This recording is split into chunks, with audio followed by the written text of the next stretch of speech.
Episode 16 was a big episode. A lot happened and we were fed a lot of information. So let's break down exactly what happened in episode 16. Hey, I'm G, and this is the G-Spot. The circus that occurred on Lancelot Court was pretty straightforward. There's not much to say about it, but it really was an amusing part of the episode. I absolutely loved it. It reminded me of Charlie Chaplin, Quentin Tarantino movie combined. The big result of all of the rigmarole was that Hutch and Chantel are finished. We did get a little foreshadowing that this was going to happen to them as we watched the tension between the two of them escalate in the van. Doppelganger and Richard were on their journey. The journey was to one of the coordinates that Doppelganger received. Actually, he received two coordinates that both matched the spot he was at. Now, Doppelganger says he received 3 sets of coordinates. We know he got one set from Ray, which came from Hastings' secretary. He also presumably got a set of coordinates from Jeffries, the teapot. It's really difficult to say where the 3rd set came from. Anyways, he's going to test the 2 matching sets, and he decides to use Richard as a guinea pig, which worked out fine for me. I thought we got a really satisfying and fitting ending for Richard. Richard was just burnt up in electricity. It was pretty vicious. And we should note, that was a trap for Doppelganger. People are giving him the incorrect coordinates, trying to lead him somewhere where he's going to be killed or made non-existent. I don't know what you would say for a doppelganger. So the 2 coordinates that were given to Doppelganger were a trap. But Doppelganger didn't fall for the trap. He sent Richard into it. His reaction was just, oh. But then we get the big reveal. Richard was Doppelganger's son. Oh, another mystery finally solved. I was very relieved just to get that final answer. And to give credit where credit is due, we should give some credit to themes, because the episode with the theme Blue Rose did tell us that Richard was Audrey and Doppelganger's son. I don't do reaction videos because I don't give reactions. I don't react to things, really, to be honest. However, I had a reaction when Cooper woke up, and it was just, I was so excited that Cooper woke up. And then the way he woke up is the second he arose, he was large and in charge. Cooper was back in town. It was fabulous, fabulous moment. Well worth waiting 15 hours for. The first person Cooper talks to is the one-armed man. And there's a few things that happen between Cooper and the one-armed man. First of all, the one-armed man gives Cooper the ring. And Cooper needs this ring to put on Doppelganger so that Doppelganger could finally go back to the Black Lodge where he belongs. Then Cooper asks about the seed. The seed is for creating another Tulpa, to create another Dougie for the Jones family. Before Cooper left Janie E. and Sonny J, he promised them that Dougie would be back. And he was very careful not to say me. It was kind of a tricky conversation. It was very sad, that goodbye. That in itself was just a fantastic, incredibly emotional scene. So that is what Cooper needs the seed for, to create another Dougie. But then Cooper pulls, I'm 98% sure he pulled a piece of hair out of his head. I can't imagine what else it would be. It was just hard to get a good look at it. But it seems he pulls a piece of hair out of his head, which also makes sense because all of his DNA will be in his hair. And he hands it to the one-armed man and says, I need another seed. So Cooper wants to make 2 Tulpas, one to fill in for Dougie Jones, and we're not sure what the third one, what the other Tulpa would be for.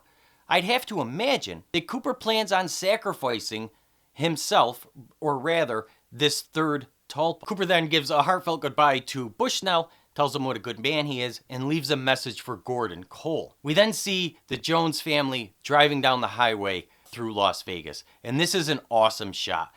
This shot said nothing to me but power and freedom. They're in that incredibly engineered BMW with all that horsepower under the hood. The convertible is down and they are free on the highway. There is no traffic jamming them up. Cooper is just flowing through traffic and on his mission. And Cooper is headed to the sheriff's department in Twin Peaks. More huge news, Diane was a tulpa. So another question that we finally got answered.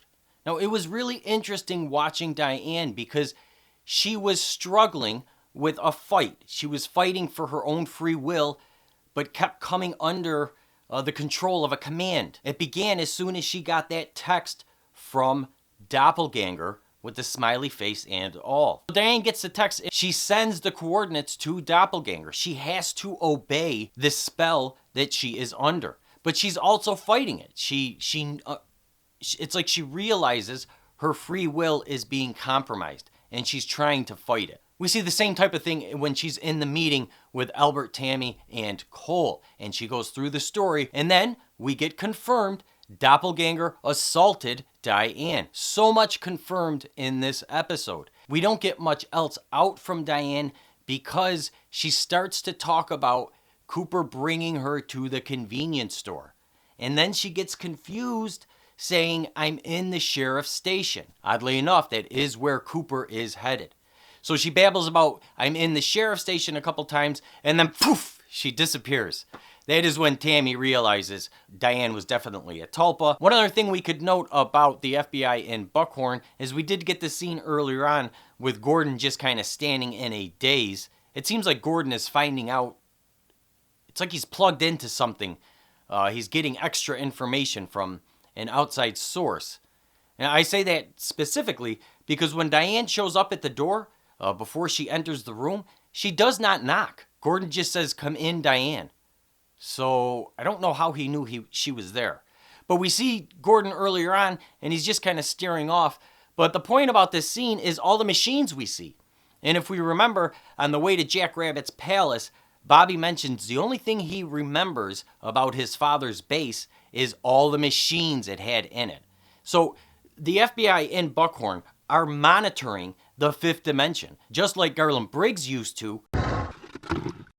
And we end everything at the Bang Bang with Audrey's dance. Eddie Vedder in Twin Peaks was just a piece of heaven for me. I can't tell you how much I enjoyed this performance. Then Audrey comes in. She continues to take jabs at Charlie over Billy, and the announcer announces Audrey's dance.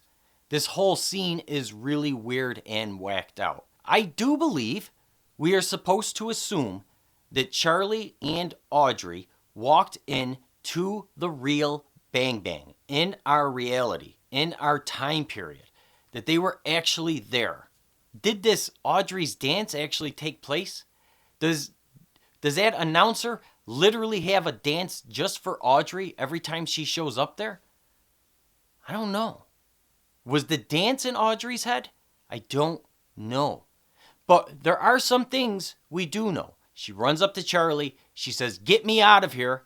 And then we cut to a shot of Audrey in a white room looking into a small mirror at herself. All we can see is her shoulder. It does look like she has some kind of hospital gown on or something. But we can't make any definite answer about that. We only see this part of her clothing. What we can definitely say is Audrey is not in a coma. She is not in some psych ward somewhere.